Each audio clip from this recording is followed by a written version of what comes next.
Hey, I'm Suzanne. And I'm Annie. And we have 111 years of experience. And on today's episode, we, a while back, we started talking about failures. And we did an episode, and I talked about my failures. And we said we were going to do more, and we just hadn't gotten around to it yet. So this is episode number 2 of that series. Of our series, of our failure series. Failures. Yeah. And today is my failure story. And she's got her failure stories. The failures that I look back now and I see where I definitely needed to make a big change in my life. And I always think failure is just part of that. Is that, I was on the wrong track. I needed to get on the right track. And I was, didn't know. I didn't know. I needed some education in an area for my life. Yeah. And that was a big part of it. So anyway, back in the old 90s, way back in the last century, when we first, me and my husband first got married, we had... What year did you get married? 93. Okay. And so December of 93. 93. Okay. And so, we got married in 93, and we made, we were living a very enjoyable 2-person, no kid lifestyle. Oh yeah, we were doing that in 93 really didn't have a whole lot of consequence. Cheers to no kid money. We were married. We called ourselves Dinks. Dual income, no kids. Yes, we were enjoying that life, and so we could just kind of go and do, and we enjoyed the freedom of it, and it was all great. And then and that went on for just a few years. We were very happy with that. But what we didn't think about was how much different our life was going to be once we had a kid. Oh, baby. A baby. And that maybe the things that were important to me the day before I gave birth won't be the same things that were important to me as the day after I gave birth. And you cannot explain that to anybody. Understand that until you walk through those steps. Until you are the person. So anyway, let's just say that the best decisions were not made. Well, you're young. Not smart decisions. And it was just like things like we felt like we needed a brand new car. And we felt like we needed to get into a house really fast. And we felt like we needed, because we had a kid, that we needed to have a certain life. Yeah. And we had not obtained that. Yeah. In my brain, we were not going to have a house until... Or not going to have a baby until after we got in a house. Right. That was my brain. I was not going to have a baby in an apartment. And mine was, we had bought the house when I was expecting. So it's kind of the same. We felt like because we had a kid, we had to have a house. Had to have the house. Yeah. So we jumped into a house that we weren't ready for. And it was expensive because it was old and still needed quite a bit of things done with it. It was super tiny. I mean, there was a lot of things I liked about it, and it was sturdy as anything, but it was old. And so, it had original windows from 1947. Oh, wow. And this was even in 90s. So it was still, I was already 40 plus years old. Yeah. And so it required a lot. So, and then of course we had a nursery, and we wanted to decorate the nursery. And so I had to buy something for that. And then before you know it, you have to buy some baby things. And then you have the baby bills, and then blah, blah, blah. And that was just the beginning of a lot of pretty bad choices. I mean, I'm not going to say bad choices, but not thought through. Well, I was going to say uninformed choices. Uneducated. Uneducated. And not thinking about. Because that's what we were. We were just flat out. We were impulsive. Impulsive and uneducated. And young. Not just thinking immature. about how those things were going to affect our lives. Yeah, just totally immature. And so. And that I would not want to work full time after I had kids. I always thought, no, I'll just keep working. It'll be fine. What's the big deal? I didn't. I had a complete change of heart. I just didn't. Yeah, you're like, to spend every day. I had to take Stephen to the babysitter. I bawled my eyes out. Oh. I mean, I would just cry all the way to work, and then I would cry at work, and I'm sure they were annoyed with me. Cry all the way back over to pick him up, and then I'd be happy again once I saw him. Yeah. But I resented the fact that I had to leave him. That I had to leave him. That we couldn't be together. And sometimes that's a reality of life. Right. Yeah. I think the only reason that first week that I had to leave Shannon, I was like, every day when I get in the car, I'd be like, ugh. But I taught with so many women that did it. And I had so many examples. And that was my 4th year of teaching. Right. So I'd been teaching for just a little bitty bit.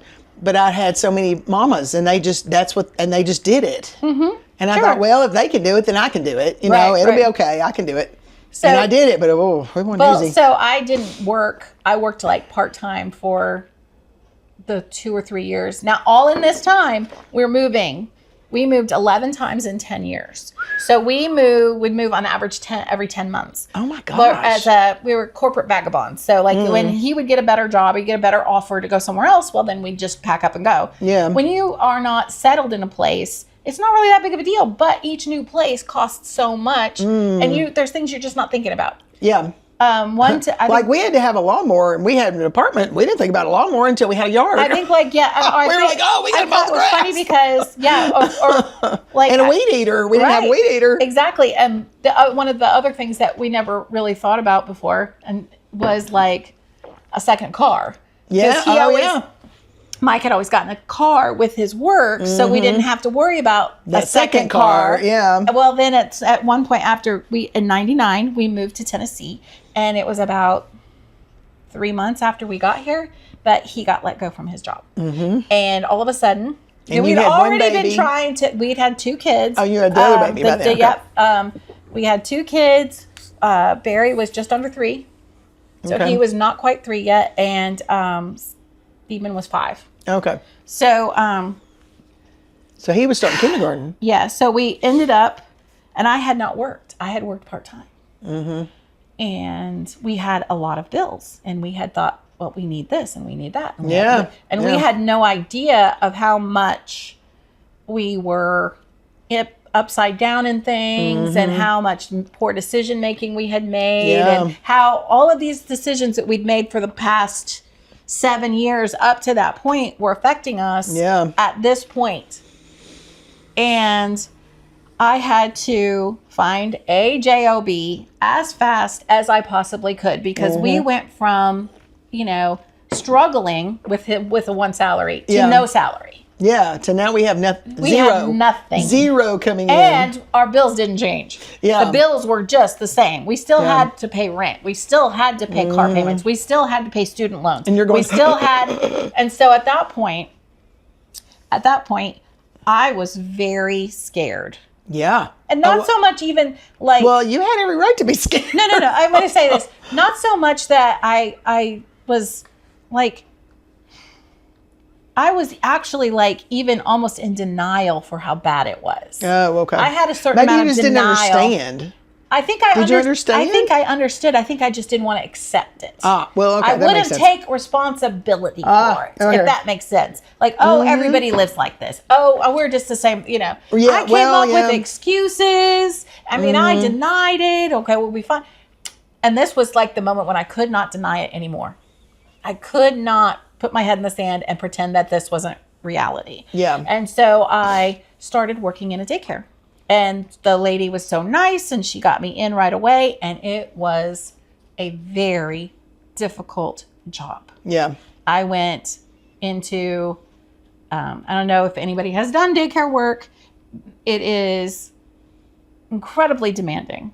And at times can be very thankless. Yeah. And also the demands of trying to do it well, and the idea that you're just they will literally don't care how good you are at it sometimes. Yeah, they're just real. Get it done. Like there's a lot of real reality there. And then you're dealing with other people's children. It was the first time I really had a lot of other people's children like that. And so it was a huge change in my... and I cried. I remember I cried every day going into work. I would have to get there at 6:00 so I can remember. What time are you leaving the house? 5:30, and I'd have to open the doors. I was grateful for that, because then I could leave at like 2 or 3 o'clock in the afternoon. That's good. Well, I mean, you had Steven and Barry, and Steven didn't go to school until... Well, he was at school during the day, but he'd have to come back in the afternoon, and we were trying to avoid him being there because he hated it. He called me out on the first day. He was like, I hate this. Oh, no. I do not like this. He's like this. This was him as a little boy, though. He'd tell you straight up. 5 years old, he'd be like, no.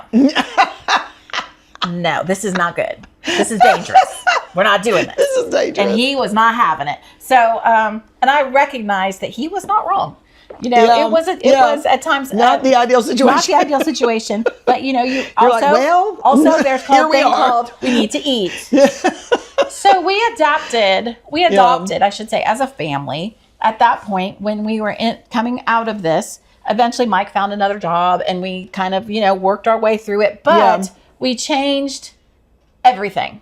So that failure of the whole thing crashing and burning pushed us into a completely different mindset where we were not going to buy anything that we had to put on a credit card. If it didn't help pay off a credit card, it wasn't happening. We didn't care how old our cars were anymore. It changed our mindset. Our mindset went completely in like we were headed this way, and we just went we just totally went and did a right turn. And it was so hard. And this was like the numbers, like people can talk about the numbers today, and our numbers at the time they sound awful, but compared to what some people have today for student loans and things like that, it's really probably not as, but you got to remember this was 99, 2000. And so anyway, we decided to pay off every debt. That was the first thing. The second part of it was that included student loans, that included cars, that included you still medical. had student loans, or Mike did? Mike did. Oh, okay. And so he had student loans.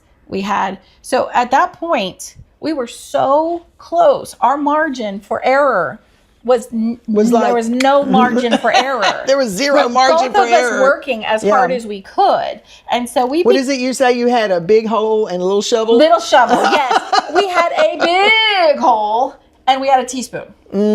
Now, what they don't tell you is if you sharpen your teaspoon enough, it becomes a knife, and you could do surgery with that knife if you get smarter. So, like, you have to think. Like for us, we had to think outside of what we normally would do. This is not going to be what we would normally do anymore. So whatever decision got made, it was going to be the two of us together making that decision. Which is good. It changed my marriage. It changed our lives. We changed. I mean, it was just like, but if it wasn't for that, you're a team. But if it wasn't for that, going through all of that, we would never be where we are today, which is like I say, you know, we did like, but we were pretty close to that Extreme Cheapskates that you see on TV for a while. You know, they used to have that show. We were pretty close. Well, I mean, we weren't that far off. There. And I will give him a lot of credit for this because he had the vision to see 20 years down the road where I was barely just making it through the day. I couldn't see the end of the week, let alone 20 years down the road. I was I've always been more of a in the moment survival person. And so, but as time went on, we did better and better and better. But the big check. What was the very first thing that you got paid off? Well, we made a lot of mistakes. Let me just say, we paid off a car, and then we bought another car. Oh, okay. So we had some stumbles. It wasn't always perfect, but then you were also trying to keep something on the road so that you could continue to work. So we were caught in that working poor cycle. And that's what I kind of always think back to is that I'm just working to pay for things as I go because I can't ever get far enough ahead. And you get in this wheel that you can't get out of. Yes. And so really the biggest part of it was when we stopped buying cars. When we just stopped, when you just started fixing them. Well, bought cash cars. If we could not pay cash for a car, we weren't going to buy a car. Right. Now that was because there was no way. There was just no way you could do it. How can you do that? What do you mean? How do you do that? There's no way you can save that much money. You know what it is that like when you set out what you feel like is an impossible goal and you've got it out there in front of you, but once you achieve it, let's say it's like, I think the first one that we bought outright was like $3,500 or something, $4,700. And we were able to save up that. And I said, okay, if we can save up this, we can save up more. All the time while we were paying down other stuff, student loans, credit cards. So we just kept knocking them out. And so started with the smallest to the biggest. And, you know, we did follow Dave Ramsey, but we didn't do it Exactly. We did it Dave Ramsey-ish. Yeah, that's what we did. We were working poor. Right. We were working and we were poor. So Yeah. and there was not much left over Right, after we at the end of paid the all month, the bills. yeah. And people, but we became really, especially him, he became very expert at trying to get the most out of our resources. And it was so amazing, like the things that does he would such a bring good- in. He still amazes me. He's really gifted when it comes to handling grocery stores, shopping, and all of that kind of stuff. And it has. He really should do like consulting. Yeah, for it's people. been of a huge benefit. Now, do I always enjoy it? No. Sometimes it's hard to be patient. Yes. Do I always benefit? Yeah. And that's kind of like the other part of it. System. That's the other part of it is I had to learn how to appreciate the system. And that was another big, huge step towards us having a better situation. Yeah. But I'm going to say the biggest change came when I took on a second job. Yeah. And that was when we finally stopped being, okay, we're just surviving, to, there's a little bit extra. Yeah. And we can actually do some things and get with that some more little stuff extra paid off. and get some more stuff taken care of. Yeah. And it was from there that we just kept knocking stuff out. And then, I'm going to say about 6 years ago. Gosh, can you believe that? 18. Has it been long? 7 years. 7 years ago, we went through and we wound up finishing off paying everything off. Yeah. Well, then during COVID, we were like, wow, this could all, we don't have that much saved. This is not good. Yeah. All of a sudden it became reality that, okay, your job could just go away.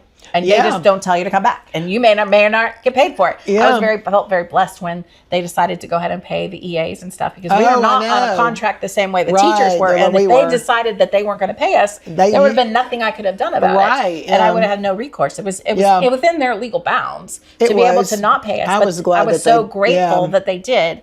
And so because of going through that, we had okay, we need to get on fire about for saving some money. Saving money, big time. Mm-hmm. I think that I'm gonna say I also say too. One of the other big decisions was we never left our starter house.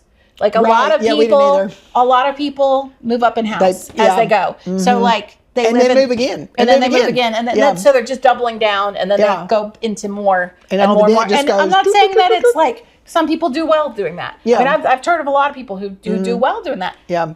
We did not do that because we were started out so far behind. Yeah. And we were already so far behind. And I remember there was a couple years there where I had said to Mom, I said to her, I said, well, I don't know. I said, this house is so small and I don't know, the kids are getting so big and blah, blah, blah. And she's like, you know what? If you just wait 5 years, you're going to be in a completely different place in your brain. And sure enough, she was right. Yeah. When we waited those 5 years, they were 5 kind of rough years. But then guess what? After that, the oldest one was off to college. He moved out. And this was happening. And once we got through it, it was actually it was fine. We were okay. Yeah. And so once that happened, I felt like over the last 5 years for sure, 5-6 years, that's when we really focused on investing and saving and trying to set ourselves up for the fact that there could come a day when we did not have a job to go to. Yeah. It can happen to anybody. Like that. Mm-hmm. And it did change perspective. Yeah. It totally changed perspective. But for me and dealing with the failure of it, and when I say failure, I mean poor choices made, and I had to accept responsibility for those choices. And then I had to go pivot, make a right turn. Say, don't do that anymore. Yeah. You got to do this now. You can't, it's not working. Yeah. This is not working. We got to change some things. Impulse, I'm an in the moment thinker. I'm not really a planner. We talked about this before, but my brain does not necessarily want to plan. We're creative and I enjoy my moment. That's probably why I enjoy this so much. Is we can just it's just this moment. It's just a conversation, having to take on the perspective of someone who is a planner or having someone in your life who was good at it and then have to take on their perspective of it. It's hard. It was hard, but I felt like it grew me. Yeah. It grew my whole thing as a human. I really did have to it gave you something to focus on as a married couple. It gave us a goal, but also I think that it was to have that trust in the other person that was so, they're going to lead it the right way. Yeah. And that they were leading us to a better place. And he could totally see it. And and you're like, that is no way that's going to happen. No, There's I mean, no way we're going to get It was like this. 100 times when I looked at him and go, I don't know what we're thinking. Seriously? Yeah. Seriously? Really? No. I did. I mean, that's the truth. Yeah. That's the truth. Yeah. And so now I get to enjoy the benefit of the plan. Was the plan always easy? No. Was the plan Absolutely always? not. No. Was there fights? Yeah. Was I right? Probably not. But Probably not. And did I have to learn how to not trust my impulsiveness and trust his? And go, pump the brakes just a little Those bit. brakes. Maybe I don't need that little thing that I really want. Yeah. And so I got really good at it. Yeah. I got really good at it. Yeah. So it was a learning. It was a lot of learning, but my failure turned out to be one of the best learning experiences of my entire life. I feel like it changed me as a human. Like my perspective changed. Yeah. My contentment with the way things are changed. My even my marriage got better.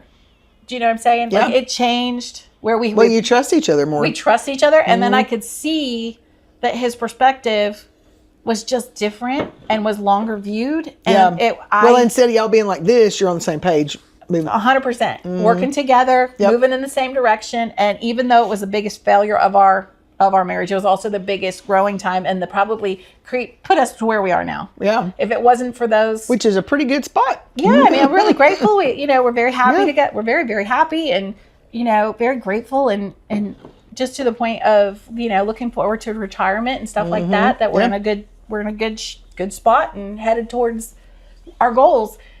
And the idea too, that like, you don't really need more than you've already got. Wow. Yeah. That's wow. Because I used to kind of look at my life as being like small. Like if this is all small, everything you do is small. My house is small and this is small and everything's small. But now I don't look at it like that at all. It fits me. Yeah. It suits me. It is right for me. This small life that I may have looked at 20 years ago as being a small life, now I look at it as like it's just right for me. It fits me. Yeah. It was right for me. I think if I was in a big gigantic house, I would not know what I would be lost.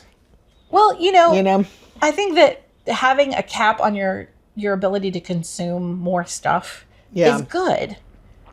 Because otherwise you get wrapped up in the whole thing of stuff, consuming more stuff. Yeah. And I'm not going to say, I mean, stuff is fun. It's fun. When it's fun, it's fun. I mean, this was stuff. Look at these cute mugs. Aren't those cute? Stuff. Fun. Fun. It's fun. But it's toys. Like I like to tell you, it's toys. Toys. It's just like lipstick on your face. Do you know what I'm saying? Yeah. It's not It's meant to just last. extra. It's just extra. Yeah. It may make the day a little more fun, but is a necessity. No, not really. Well, if we're going to drink our coffee in these cute mugs, it's a necessity. Yeah. Well, I would say we enjoy ourselves a lot. We do. Don't get me wrong. We're having fun. But also, like, I think that there's a part of this whole thing where you kind of learn that this is fun, but this is not everything. The real world, the reality of the world and the realities of the world that we're in is more important. And like, this is fun. But this isn't the most, this isn't everything. Right. Yeah. So in conclusion, we all make mistakes. We all have failures. Yeah. And it's just, what do you do with them? And what are the lessons you learned from that failure? That's what makes it valuable. And sometimes like the worst things you're going through can be the most strengthening, sharpening, smarter, better, faster, everything. Even though it didn't feel like it in the moment. No, in that moment, no, it does not. Not at all. You're like, just what? sucks. That sucks. I don't like this. I'm crying on my way to work. I'm doing this. I'm doing that. I'm not happy. There's a lesson. It's coming. There's a lesson. There's a lesson, and it's for you to get that lesson. Now, if you're lucky enough to be, in the situation like I was, where you have a smart partner who could see 20 years down the road, that if we could just stay true to this, the other side of it, and see through it to the other side, then it would be like, oh, okay. It's hard when it just looks foggy and but there's when you're just trying to, like, you can't see the road, it's too foggy. No.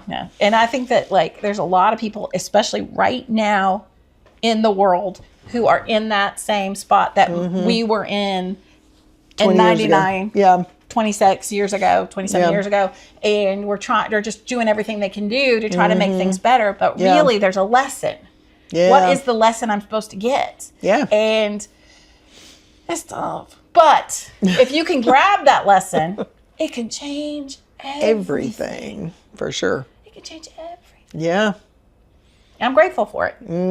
Me too. Yeah. I'm grateful to sit in a paid off house. Yeah, grateful to sit in a paid off house and a paid off car and try to live a paid off life. Yeah. It's a lot less stressful. It's, oh lot my gosh, less so much stressful. less stressful. Yes. Yeah. For sure. So if you like our episode, you can give us a comment or tell us about a lesson that you've learned. Yep. Or if you've had, like for us, financial, like personally for my failures and stuff, it was financial. So if you have a financial struggle, we'd love to hear about how you overcame it or how you're still overcoming it. Because I'm telling you, it took us A long time. 15 to 17 years to get to the point where it was not, we were not the 5-year people. No, we were the 15-year people. Yeah. This was like trying to 15, raise 20 for kids, us. trying to raise kids and eliminate all of these things. Yeah. So it was not quick and easy. No. No, this was a long-term goal. And anybody who's ever worked on like a huge long-term life-changing goal will totally understand what I'm saying when I say it was some days really hard, and then what happens is you just get better at it, and you get better at it, and you get better at it, and you get better at it, and then before you know it, it's just part of how you just do it. how you operate. Yep. So we'll see you guys soon. All right, bye.